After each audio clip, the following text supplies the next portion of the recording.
Hello and welcome to Cricket Chat with Venkatesh. It is revenge time and a golden opportunity for Team India. ఈరోజు జరగబోయే super 8 మ్యాచ్లో ఆస్ట్రేలియాని ఓడించి వాళ్ళని ఇంటికి సాగరంపే ఏర్పాటు చేసే ఒక మంచి అవకాశం ఇండియాకి ఉంది. క్రితం ఏడాది నవంబర్ 19న మనకు ఎదురైన ఆ ఓటమి, దాని తాలూకు గాయం నుంచి బయటపడే గ్రేట్ ఆపర్చునిటీ కదా.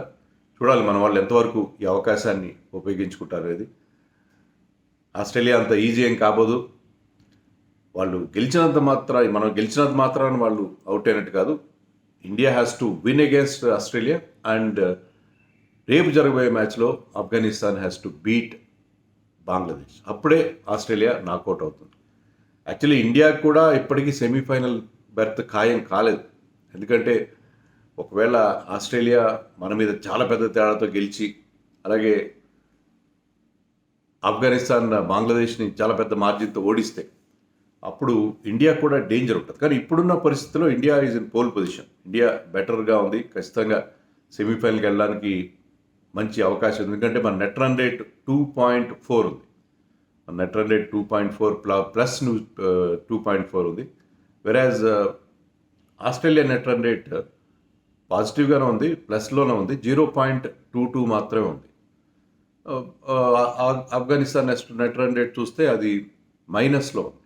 బంగ్లాదేశ్ ఇప్పటివరకు అయితే పిక్చర్లో లేదు, ఎందుకంటే ఆడిన 2 మ్యాచ్లు ఓడిపోయారు. కానీ 4 టీమ్స్కి ఛాన్స్, థియరాటికల్ ఛాన్స్ అయితే ఉంది. కానీ ముందున్న 3 టీమ్స్ ఇండియా, ఆస్ట్రేలియా, ఆఫ్ఘనిస్తాన్ మధ్య పోటీ ఉంది. బట్ ఇండియా నెట్ రన్ రేట్ని వాళ్ళు బీట్ చేయాలంటే, ఇండియాని సెమీఫైనల్ రాకుండా చేయాలంటే ఆస్ట్రేలియా, ఆఫ్ఘనిస్తాన్ 2 టీమ్స్ కంబైన్డ్గా 123 రన్స్ తేడాతో గెలవాలి. ఒకవేళ ఫస్ట్ బ్యాటింగ్ సినేరియో 123 రన్స్ తేడాలో గెలవాలి. 2 కంబైన్డ్, ఒక్కరు కాదు 2. ఈ లో స్కోరింగ్ మ్యాచెస్లో అంత పెద్ద మార్జిన్తో టీమ్స్ గెలిచే అవకాశాలు తక్కువ కదా. సో ఇండియాకి ఇప్పటికీ ఛాన్స్ ఉంది. ఆస్ట్రేలియాతో ఓడినా కూడా ఇండియా సెమీస్కి వెళ్తారు. ఆఫ్ఘనిస్తాన్ మొత్తం క్యాల్కులేషన్ అన్నింటినీ ఇబ్బంది పెట్టింది. ఎందుకంటే ఆస్ట్రేలియాని ఎప్పుడైతే నిన్న మ్యాచ్లో ఓడించారో, హిస్టారిక్ విన్ నమోదు చేశారో, చాలా క్యాల్కులేషన్స్ దెబ్బతిన్నాయి. But still India is in very good position, pole పొజిషన్లో ఉంది to reach the semifinal. But ఆస్ట్రేలియాను ఓడించాలి. మనకి అనేక సందర్భాల్లో వరల్డ్ కప్స్లో కానీ, వరల్డ్ టెస్ట్ ఛాంపియన్షిప్స్లో కానీ అన్నింటిలో ఇబ్బంది పెడుతున్న ఆస్ట్రేలియా మీద ఆ రెవెంజ్ తీర్చుకోవాలి. వాళ్ళని ఇక్కడ ఓడించడానికి ఒక మంచి అవకాశం ఉంది. వాళ్ళలో ఆ వీక్నెస్ కనిపిస్తుంది. మన టీం స్ట్రాంగ్గా ఉంది. చూడాలి మరి ఏం చేస్తారు. ఒక్కటైతే చెప్పాలి, మన టీం ఇంప్రెసివ్గా ఉంది, అన్బీటెన్గా ఉంది, అంత బాగానే ఉంది. అన్బీటెన్గా ఉన్నది I think there are only 2 teams, India and South Africa.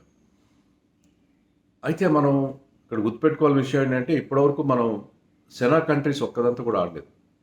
అన్నీ అసోసియేట్ నేషన్స్, ఆఫ్ఘనిస్తాన్, బంగ్లాదేశ్ ఇలాంటి టీమ్స్తోనే ఆడాం మనం. పాకిస్తాన్తో ఆడాం. సో సెనా కంట్రీస్ అంటే south Africa, England, New Zealand, Australia లాంటి టీమ్స్తో ఇంతవరకు ఒక్క మ్యాచ్ కూడా ఆడలేదు. సో అందుకని మనం బ్రహ్మాండంగా ఆడేస్తున్నామని అనుకోవడానికి లేదు. ఇది రియల్ టెస్ట్. ఇండియన్ టీంకి ఇది రియల్ టెస్ట్. ఆస్ట్రేలియాని ఓడించడం అనే wicket which is helping batters mostly. చూడాలి మరి డే మ్యాచ్లో ఏమవుతుంది. ఈ మ్యాచ్ ఎక్కడ జరుగుతుందంటే Darren Sammy stadium, Saint Lucia Darren Sammy స్టేడియంలో జరుగుతుంది, గ్రాస్ ఐలెట్లో. ఇక్కడ మనం చూసింది ఏంటంటే, ఇది ఐపీఎల్ గ్రౌండ్గా నేను ఆల్రెడీ వీడియో కూడా చేశాను. ఐపీఎల్ గ్రౌండ్ లాంటిది. ఎందుకంటే హై స్కోర్స్ వస్తున్నాయి. 2 మ్యాచ్లో 200+ స్కోర్స్ వచ్చాయి. ఈ టోర్నమెంట్లో హైయెస్ట్ స్కోర్ 218 కూడా ఇక్కడ వచ్చింది.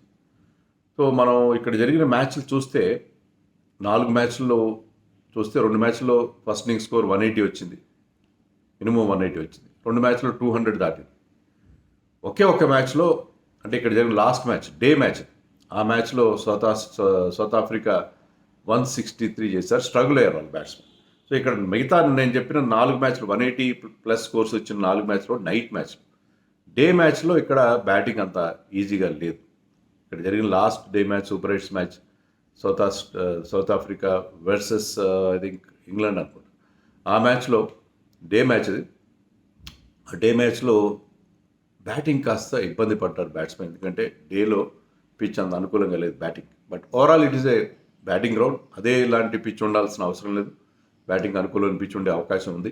బట్ ఓవరాల్గా ఇక్కడ బ్యాట్స్మెన్కి మంచి రిజల్ట్స్ రావడం, ఫాస్ట్ బౌలర్ స్ట్రగుల్ అవ్వడం చూసాను. ఎందుకంటే the faster they bowl the quicker it is going to the boundary. స్పిన్నర్స్కి బెటర్ రికార్డ్ ఉంది. బట్ ఓవరాల్గా బ్యాట్స్మెన్కి ఫేవర్ చేసే గ్రౌండ్ ఇది. కౌంటర్ అటాక్ చేసే బ్యాట్స్మెన్ ఉంటాయి. ఇండియా టీంలో ఎలాంటి మార్పులు ఉండే అవకాశం ఉండే పరిస్థితి ఏమాత్రం కనబట్టలేదు నాకు. సేమ్ టీంతో వెళ్తారు. ఆ కాంబినేషన్ బాగుంది. ముగ్గురు స్పిన్నర్స్, ముగ్గురు పేసర్స్. ఒకటేంటంటే ఆస్ట్రేలియా ఓపెనర్స్ ఇద్దరు లెఫ్ట్ హ్యాండర్స్. వాళ్ళు కనుక పవర్ ప్లే దాటుకుని మిడిల్ ఓవర్స్లో కూడా ఆడుతుంటే కొంచెం ఇబ్బంది. మన లెఫ్ట్ ఆర్మ్ స్పిన్నర్స్ ఇద్దరిని ఎలా యూజ్ చేయాలనే విషయంలో. కానీ మనకు ఆప్షన్స్ ఉన్నాయి కాబట్టి ఐ థింక్ ఇదే 11తో వెళ్తారు.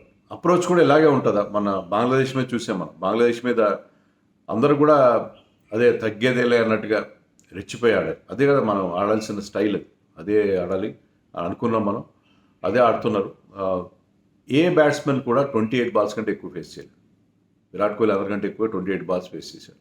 సో దాని గురించి పోస్ట్ మ్యాచ్ అప్పుడు అడిగితే రోహిత్ శర్మ కూడా అదే చెప్పాడు. T20s ఈ need not score 50s and 100s. ఏంటంటే అపోజిషన్ మీద ప్రెషర్ పెట్టాలి, కౌంటర్ అటాక్ చేయాలి. అది ఆ అప్రోచ్తో వెళ్తాం. అదే అప్రోచ్ ఉంటుందని చెప్పాడు. So against a superior bowling attack Australia. వాళ్ళ ఫీల్డింగ్ కూడా చాలా బాగుంటుంది. They aggressive. అదే అప్రోచ్తో వెళ్తారా, లేకపోతే కొంచెం డిఫెన్స్ అవుతారా చూడాలి. మరి ప్లాన్ ఏనే ఉంటుందో ప్లాన్ బీకి ఏమైనా వెళ్తారా? ఇది చాలా ఇంట్రెస్టింగ్. మళ్ళీ అదే రకంగా అగ్రెసివ్గా ఆడతారా అనేది చూడాలి. మనం చూసాం కదా, విరాట్ కోహ్లీ కానీ, రోహిత్ శర్మ కానీ, ఈవెన్ రిషబ్ పంత్ అయితే ఆ రివర్స్ స్వీప్స్ కూడా ధారాళంగా ఆడుతున్నాడు. ఆ రివర్స్ స్వీప్కి 2 సార్లు అవుట్ అయ్యాడు. ఆ రివర్స్ స్వీప్ ఆడతాడా లేదా అని చూడాలి. సో ఆ అగ్రెసివ్ అప్రోచ్ అయితే కంటిన్యూ అయ్యే పరిస్థితి మనకు కనిపిస్తుంది. మరి ఏం చేస్తారు ఈ టీంకి అగేన్స్ట్. అండ్ ఆస్ట్రేలియా టీంలో మార్పు ఒకటి నేను ఎక్స్పెక్ట్ చేస్తున్నాను. ఏంటంటే లాస్ట్ మ్యాచ్లో స్టార్క్ని పక్కన పెట్టారు. స్టార్క్ ఇప్పుడు ఇండియా మీద అతనికి ఒక సైకలాజికల్ అడ్వాంటేజ్ ఉంటుంది. అందులో రోహిత్ శర్మ మనం ఆల్రెడీ చెప్పుకున్నాం, ఈ వరల్డ్ కప్లో 3 సార్లు లెఫ్ట్ ఆర్మ్ పేసెస్ కొట్టాడు. సో లెఫ్ట్ ఆర్మ్ సీమర్ స్టార్క్ని మళ్ళీ తీసుకొస్తారు, ఆస్టన్ యాగర్ని పక్కన పెడతారేమో నాకు అనిపిస్తుంది. ఎందుకంటే లాస్ట్ మ్యాచ్లోనే ఆడిచ్చారు యాగర్ని, బికాజ్ లెఫ్ట్ ఆర్మ్ స్పిన్నర్ అతను. ఆఫ్ఘనిస్తాన్ టీంలో పెద్దగా లెఫ్ట్ హ్యాండర్స్ లేరు. కానీ మన టీంలో ఇప్పుడు చూస్తే ఏంటంటే నెంబర్ 3 నుంచి నెంబర్ 8 లోపల 4 లెఫ్ట్ హ్యాండర్స్ ఉన్నారు. ఎప్పుడు లేదండి. సో అంతమంది లెఫ్ట్ హ్యాండర్స్ ఉన్న టీంకి అగేన్స్ట్గా ఒక లెఫ్ట్ ఆర్మ్ స్పిన్నర్ని ఆడిస్తారా అనేది నాకైతే డౌటే. స్టార్క్ మళ్ళీ వచ్చే అవకాశం ఉంది. సో స్టార్క్ కమిన్స్, ఎందుకంటే ఇద్దరు పేసర్స్ ఉన్నారు. Stoinis sometimes is going for runs. So they are lacking that. మనకి థర్డ్ సీమర్ మన హార్దిక్ పాండ్యా అంత ఎఫెక్టివ్ కాదు Stoinis is having a wonderful tournament, particularly with the bat. But అతని బౌలింగ్లో sometimes he leaks lots of runs. So అందుకని third seamer కోసం వాళ్ళు వెళ్తారు అని ఎక్స్పెక్ట్ చేస్తున్నాను. So Starc will be there.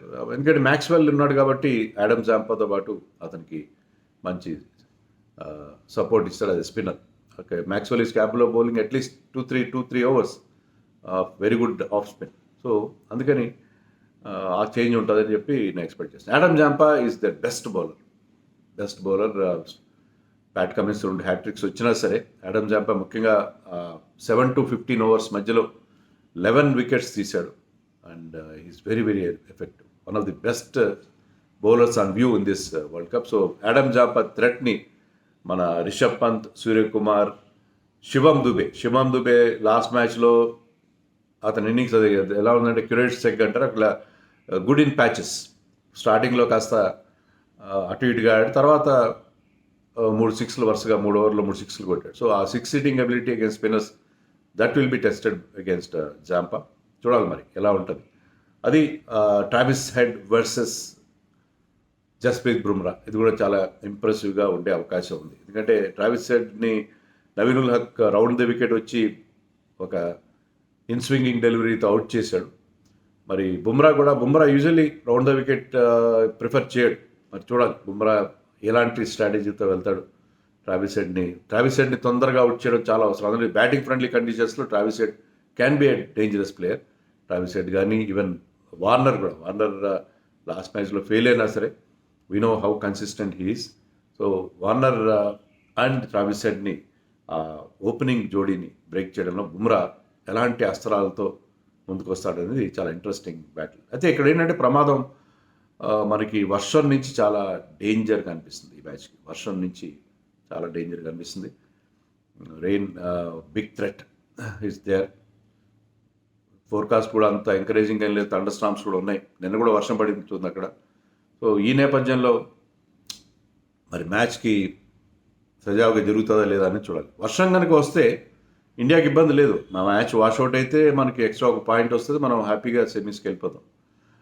ఆస్ట్రేలియాకి ఇబ్బంది ఉంటుంది, ఎందుకంటే ఒకవేళ నెక్స్ట్ మ్యాచ్ వాళ్ళకి ఒక పాయింట్ వచ్చి నెక్స్ట్ మ్యాచ్ ఆఫ్ఘనిస్తాన్ గెలిస్తే they will be out. So వర్షం రాకూడదని వాళ్ళు కోరుకుంటారు, మనం కూడా కోరుకుందాం. ఎందుకంటే ఆస్ట్రేలియాని ఓడించాలి, దెబ్బ కొట్టాలి, వాళ్ళ మీద చావు దెబ్బ కొట్టాలి, నాకౌట్ పంచ్ ఇవ్వాలి, ఇచ్చి వాళ్ళని బయటికి పంపాలి, బయటికి సాగనంపాలి అని చెప్పి మనం కూడా కోరుకుందాం. Let us hope that our team will play well and win this match. But ఒక్కటి చెప్పేది ఏంటంటే, ఆస్ట్రేలియా లాస్ట్ మ్యాచ్లో ఆఫ్ఘనిస్తాన్ మీద చేతులు ఎత్తేసింది, చాలా వీక్ టీం అనుకుంటే చాలా పొరపాటు. వాళ్ళు అందులో దెబ్బతిన్న పులి వాళ్ళు they will come all guns blazing. ఇప్పుడు వాళ్ళకు డిఫరెంట్ అగ్రెసివ్ ఆల్అవుట్ అగ్రెషన్తో మన మీద విరుచుకుపడతారు. లాస్ట్ డిఫీట్ ఆ కసి ఉంటుంది, ఆ కసి అంతా మన మీద చూపించే ప్రయత్నం చేస్తారు. So Australia can be dangerous side. ఒక రోజు తేడాలో మ్యాచ్ ఆడుతున్నారు వాళ్ళు. సో నిన్నటి డిఫీట్ నుంచి, ఆ షాక్ నుంచి ఇంకా కోలుకుని ఉండరు. మళ్ళీ అలాగే ఆడతారని అంటే ఎక్స్పెక్ట్ చేసి కరెక్ట్ కాదు. వాళ్ళు చాలా చాలా aggressive, they take lot of pride about their performances. So Afghanistan నుంచి ఇచ్చిన ఆ షాక్ నుంచి బయటపడడానికి ఇండియా మీద చాలా అగ్రెసివ్గా వస్తారని నాకు అనిపిస్తుంది. So danger, extremely dangerous Australia ఇలాంటి సిచ్యుయేషన్లో. అందుకని మనం బాగా ఆడుతున్నాం, వాళ్ళు అంత గొప్పగా ఆడట్లేదులే అని మనం ఏమాత్రం రిలాక్స్ అయినా మనని చావు దెబ్బ తీస్తారన్న విషయంలో ఎలాంటి సందేహం లేదు. So India has to be very very careful against a wounded tiger like Australia. ఏమంటారు?